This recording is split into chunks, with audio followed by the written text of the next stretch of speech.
I get this question a lot.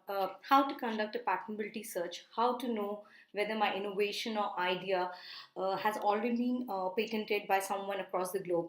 So, this kind of service is known as patentability opinion. In many a times, when you're starting a new domain altogether, many people or many companies or Fortune 100 companies go for state of the art service.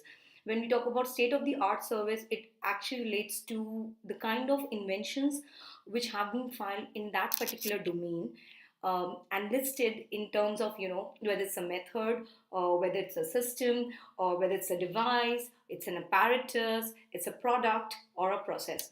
So there are many bifurcations when you talk about patents.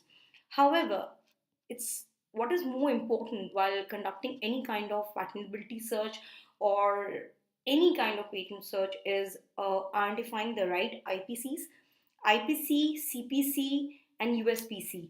I think over my tenure of last 12 years, I have managed to understand this field, which is very, very innovative in nature. It's the classification is just like tagging, you tag along with people. That's the same way, IPC is International Patent Classification. From the name itself, it suggests International Patent Classification. So it's an international accredited classification. You classify different innovations under different categories. Then there are subclasses, subclasses. So if a patent innovator or the patent drafter or the patent searcher, patent attorney, patent agent is able to identify those, classifications or the tagging of those innovations, that not only helps to, identify very close prior arts, it also helps to draft your patent application in terms of the patent claims, because we as patent drafters, or whenever I write a patent application, we utilize those words and then write our patent claims.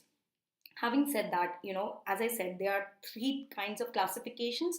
One is IPC, that is International Patent Classification. Second, we have CPC, Cooperative Patent Classification. Third is USPC, that is United States Patent Classification. Overall, what I find is CPC is very, very useful while searching patent applications. The kind of databases which are available is fantastic. Uh, WIPO is World Intellectual Property Organization. They provide a very good database. If you are able to make the key stints or the way you do your research, you can come with wonderful results.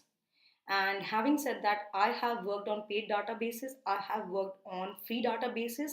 I still prefer to use the free databases, because I think when you use the free databases like USPTO or EPO or WIPO, and there are other databases also. Every country have their particular database, though it's time consuming. When you use your intellect to find a result, the result is much, much better, because nobody can actually mimic a human mind. We talk about artificial intelligence, we talk about machine learning, though the graphical representation would be good, but the main intent of, when a person or a company or a Fortune 100 company is contacting you to do the research, is because they want the results.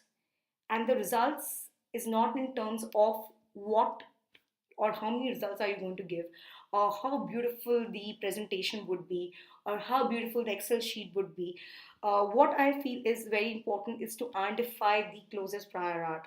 And whenever I get invalidity search or an FTO, I start with the intent of finding it. And rest assured, I have been able to find the best of the results, and my clients are very happy. If you really want to see my client testimonials, uh, please feel free to actually visit my LinkedIn profile, and you would see I have been associated with companies across the globe to provide patentability search results, whether it's any kind of patent research, starting from patentability search to state of the art.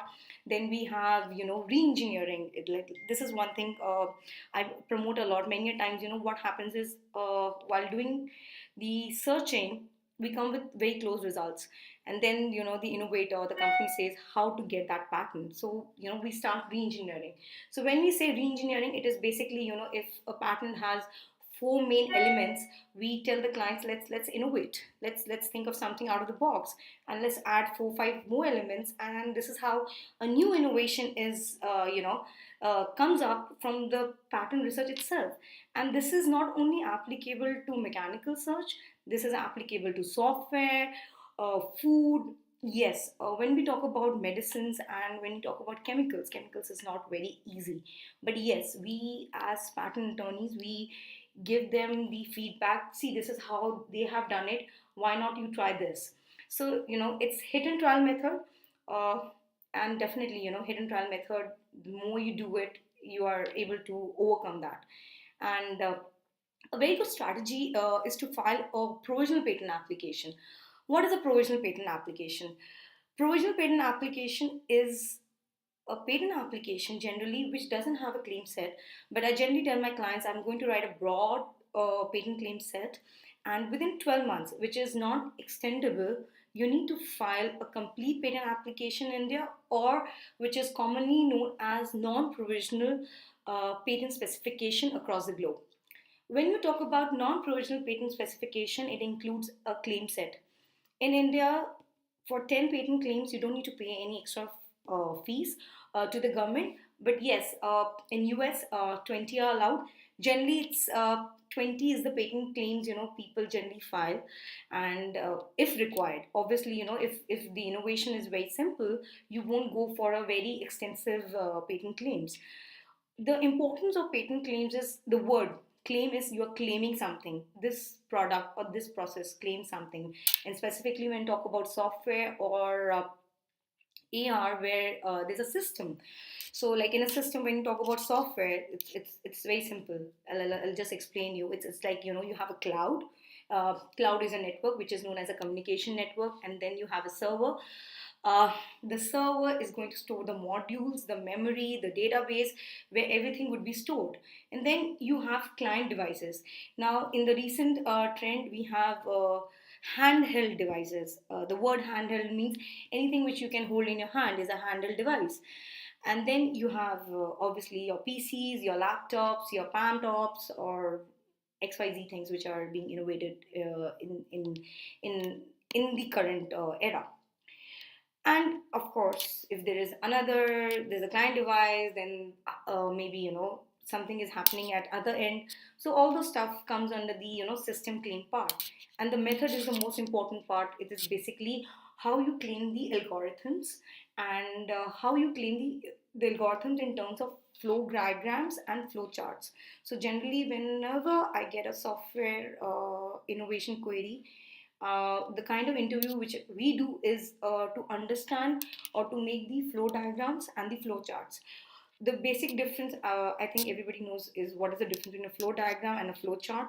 Flow diagram is stepwise, you actually explain everything, and flow chart is where's the decision box, yes or no. If yes, then step X, no, step Y, and then you end it. And many a times it's a loop. So how is the loop working? So this is how software patent applications are drafted. And somehow nowadays software is an integral part of any innovation. When you talk about IoT, Internet of Things. So what is Internet of Things? Internet and things, how you are actually using the devices and communicating it with the internet. So that is IoT. And IoT is on rise in India also. And if you have any other questions, I'll be happy to answer those. This is something which came to our mind, that these are queries which you generally get, and we will be happy to answer those. Thank you.